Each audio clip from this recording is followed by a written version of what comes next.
সবাই কেমন আছেন? আলহামদুলিল্লাহ। প্রিয় বন্ধুরা, আজকে আপনাদের সাথে শেয়ার করব কলা পাতা দিয়ে কীভাবে ছোটো মাছের চচ্চড়ি বা মরিচ কলা করা হয়। মরিচ কলাটা খেতে অনেক টেস্টি এবং অনেক মজাদার। তো চলুন দেখা যাক আমি কীভাবে করে আপনাদের সাথে শেয়ার করবো। আপনাদের যদি ভালো লাগে থাকে একটুখানিও শিখতে পারেন আমার এটা দেখে, বা আপনারা যদি আগে করে না থাকেন তাহলে অবশ্যই আমার ভিডিওটা দেখে যে কেউ এভাবে কলা পাতা মুড়িয়ে কিন্তু মাছের মরিচ কলা করতে পারবে। এটা যে কোনো মাছ দিয়ে তৈরি করা যায়, শুধু ছোটো মাছ যে তা না, সব ধরনের মাছ দিয়ে করা যায়। তো প্রথমে আমি কলা পাতাগুলো তো সেঁকে নিলাম এবং নিচে একটা ডায়মন্ড পেপার বিছিয়ে দিলাম। ফয়েল পেপারটা দিলে সুবিধা হয়, মাছের ঝোলগুলো বা যে রসগুলো বের হয়, পানিগুলো ফ্রাই প্যানের মধ্যে লাগে না বা তাওয়ায় লাগে না, নষ্ট হয় না। কলা পাতার গ্রানটাও বেশ সুন্দর থাকে। তো আমি মাছগুলো সুন্দর করে বিছিয়ে দিলাম কলা পাতার মধ্যে। এখন আমি একে একে কলা পাতাগুলো পলক করে করে বেঁধে ফেলবো, ভাঁজ করে করে সুন্দর করে, যেভাবে প্যাকেটের মতো করতে হবে, যাতে করে কলা পাতার ভিতর থেকে কোনো রকমও মাছের পানিগুলো ঝোলগুলো বের না হয়। আমি মাছগুলো কলা পাতা দেওয়ার আগে আরেকটুখানি সরষের তেল দিয়েছি। এর আগে আমি সব মশলা, সরষের তেল সব কিছু দিয়ে মশলা পরিপূর্ণ করে মাছগুলো মেখে প্রায় আধা ঘন্টার মতো 20 থেকে মিনিট বা আধা ঘন্টায় রেখে দিয়েছি। তারপর মাছগুলো কিন্তু আমি কলা পাতায় মোড়ানোর জন্য নিয়ে আসছি।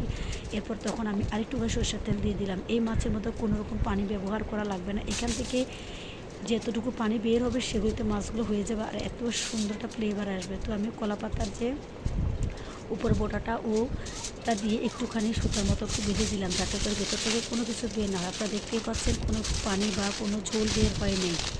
যখন মাখিয়ে বসাচ্ছি, ভেতরে দিচ্ছি কলা পাতা, তখনই মাছের থেকে খুবই সুন্দর একটা ফ্লেভার আসতেছে, গ্রানটা খুব ভালো লাগতেছিল।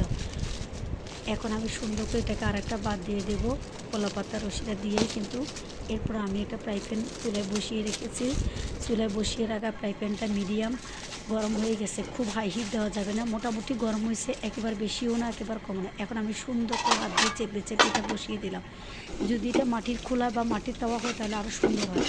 এরপর ঢাকনা দিয়ে কিছু সময় রাখার পর আমি ঢাকনাটা সরিয়ে এটাকে আরেকটা বার উল্টিয়ে দিলাম, আবার ঢাকনা দিয়ে একটু রেখে দেবো, যাতে করে ভিতরে একেবারে ভাপে খুব সফট হয়ে মাছগুলো খুব সুন্দরভাবে সিদ্ধ হয়ে যায়।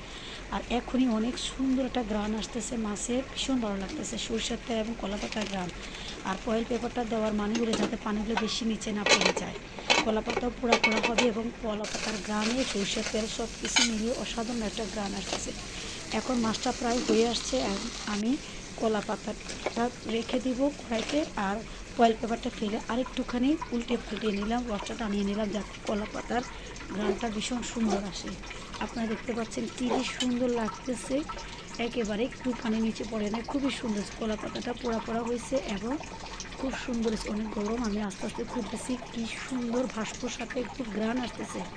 এটা যে কাউরই খেতে ভালো, যারা ছোটো মাছ পছন্দ করেন তারাও খেতে অনেক ভালো লাগে। আপনারা একবার করে খেয়ে দেখবেন।